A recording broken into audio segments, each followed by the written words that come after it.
Hey everyone, and welcome back for another deep dive. Today we're going to be looking at something pretty interesting. Uh, Okay. it's a single source, and this source is all about Illuminati conspiracy theories, and hmm it gets really wild. Oh, wow. Yeah, I'm looking so forward to this one. get ready to go down the rabbit hole because this one is, Buckle up. yeah, buckle up for sure. So this sounds like it's going to be one of those sources where we see a lot of different things kind of matched together. Yeah, Is that right? yeah, it really is. Okay. It's like this conspiracy theory buffet where they're just pulling from all these different areas and kind of like mixing and matching. Interesting. Yeah, so this source lays out this really intricate Right. belief system that they're attributing to the Illuminati. Okay. So they talk about things like extraterrestrial origins. Hmm. They talk about a pre-Adamite race called Homo capensis. Okay. And they even talk about worship of Lucifer. Now that's getting into some pretty interesting territory. Yeah. One thing I do want to just point out before we go too far is that the speaker in this source is very clear that these aren't his beliefs. Right. He's attributing these beliefs to the group that he's talking about, the Illuminati. Yeah, it's important to make that distinction, right? Right, Like, definitely. these are the beliefs that he is saying that they hold, Exactly. not necessarily his own. Yeah, it's not like a manifesto or anything like that. He's saying this is what they believe. Right, exactly. Okay, so extraterrestrial origins, Homo capensis, Luciferian worship.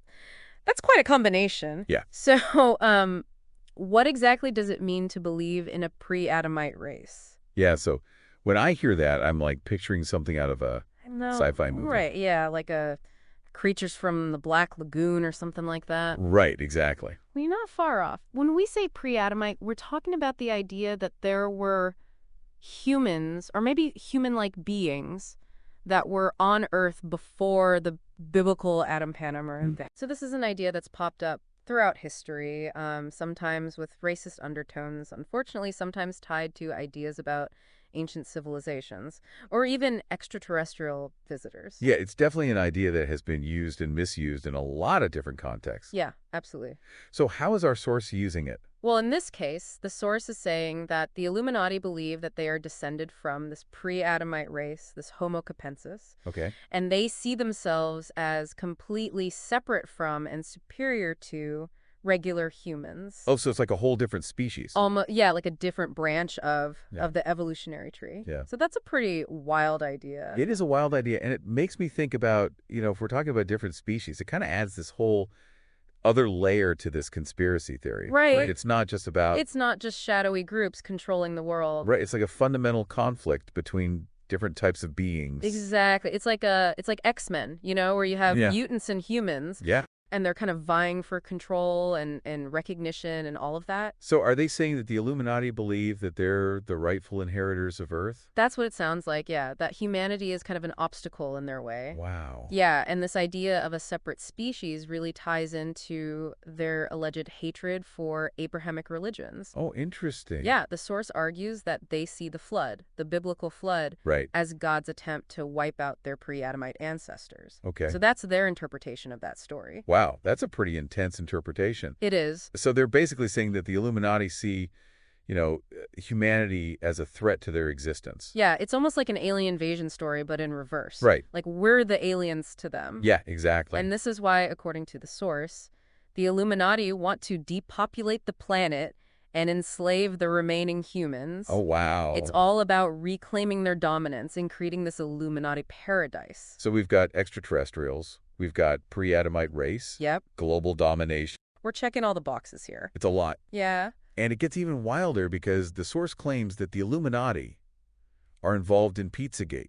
Wait, Pizzagate? Like the Remember that whole online conspiracy Oh, theory? yeah, the pizza place in D.C.? Yeah, about a child trafficking ring operating out of a Washington, D.C. pizzeria. I remember that one. Yeah, so that's where we're going with this. Wow, okay. How do they connect those two things? Well, that's what we're going to get into next. All right, I'm ready. Yeah, get ready. Okay, so how exactly does this source connect the Illuminati beliefs to Pizzagate? Well, they're claiming that for the Illuminati, pizza is like this code word Okay. for child trafficking and sacrifice. So like when they talk about pizza, they're not really talking about pizza, they're talking about something else. Right, exactly. Wow, that's a pretty big leap. It is, but that's kind of how they're tying it all together. So they're saying the Illuminati use pizza imagery to signal their involvement in this alleged network.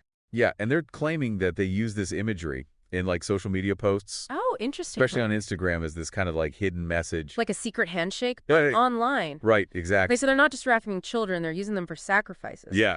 And they're doing this to gain psychic energy and influence demonic entities. Okay, then we're getting into some really dark territory here. Yeah, this is where it starts to get really disturbing. It really is. So they're saying that these sacrifices are how the Illuminati achieve their political and military goals, like they're influencing legislation or even winning wars through child sacrifice. So basically, they're saying that the Illuminati are manipulating the world through these dark occult practices. That's what the source is claiming, yes. And that brings us to another fascinating aspect of this source. Okay. The prediction of a staged alien disclosure event. They're predicting an alien invasion. Well, not exactly an invasion, more like a revelation of extraterrestrial life. Okay, so alien disclosure. Yeah, and they're saying that this is all going to be staged. Staged by the Illuminati. Right, to distract everyone from their other activities? So it's like a smokescreen Exactly. to cover up their true agenda. Okay, but are they saying that there are aliens?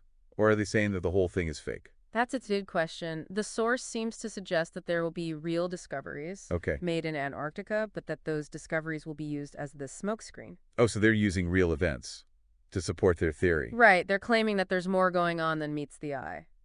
That's a pretty clever way to spin things. It is. Make it harder to debunk.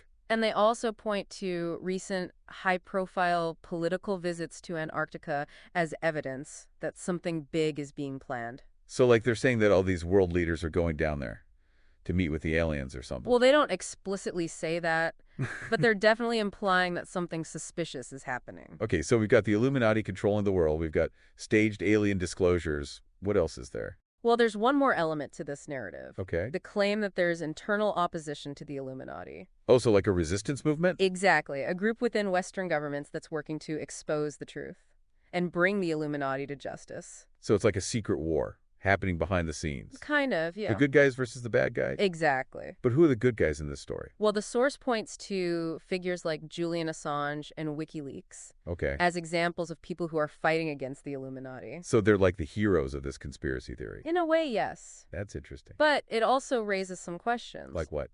Well, doesn't this idea of a secret resistance also create a way to deflect any criticism? I see what you mean. If anyone questions the theory, they can just be dismissed as being part of the cover-up. So it's like a self-sealing system. Right. Any evidence against the theory just becomes more evidence for the theory. That's pretty clever, but also pretty dangerous. It is. Because it makes it impossible to have a real conversation about what's actually going on. Exactly. It shuts down any critical thinking or debate. So where do we go from here? How do we even begin to unpack all of this? Well, that's the challenge, isn't it? It really is. I mean, we've been talking about this source and all these claims about the Illuminati. Yeah. And it's a lot to take in. It's like trying to drink from a fire hose. Right. It's just so much information coming at you. And it's hard to know what to believe. Exactly. What's real, what's not. And I think that feeling of being overwhelmed, that's part of what makes these conspiracy theories so effective. Because when you're feeling confused and uncertain, you're more likely to grasp onto something that offers a simple explanation. Right, even if that explanation is completely out there. Yeah, even if it means believing in things that don't really make sense. So how do we protect ourselves from falling into these traps? That's the big question, isn't it? I mean, it's one thing to be aware of these theories, Right. but it's another thing to actually avoid getting sucked into them. I think one of the most important things is to be aware of our own biases. Our biases. Yeah, we all have them, and they can make us more likely to believe things that confirm what we already think. You mean like confirmation bias? Exactly. That's where you only look for information that supports your existing beliefs, and you ignore anything that contradicts them. Right, and it can be really hard to break free from that. Yeah, because even when you're presented with evidence that challenges your beliefs, you just find a way to explain it away. Exactly. You rationalize it or you dismiss the source as being biased or untrustworthy. So how do we fight against that? Do we just have to be skeptical of everything? Skepticism is important, but it's not about rejecting everything outright. So it's about finding a balance. Yeah, it's about being open-minded but not gullible. It's about questioning things, but not being cynical. So we need to be critical thinkers, Exactly. not just passive consumers of information. Right. We need to be willing to dig deeper, to check sources, to evaluate evidence. And to be willing to change our minds when we're wrong. Exactly. Because ultimately, the truth is more important than being right. Absolutely. Well, I think that's a great place to leave it for today. Yeah, I think so too. Thanks for joining us for another deep dive, and we'll see you next time. Until then, stay curious.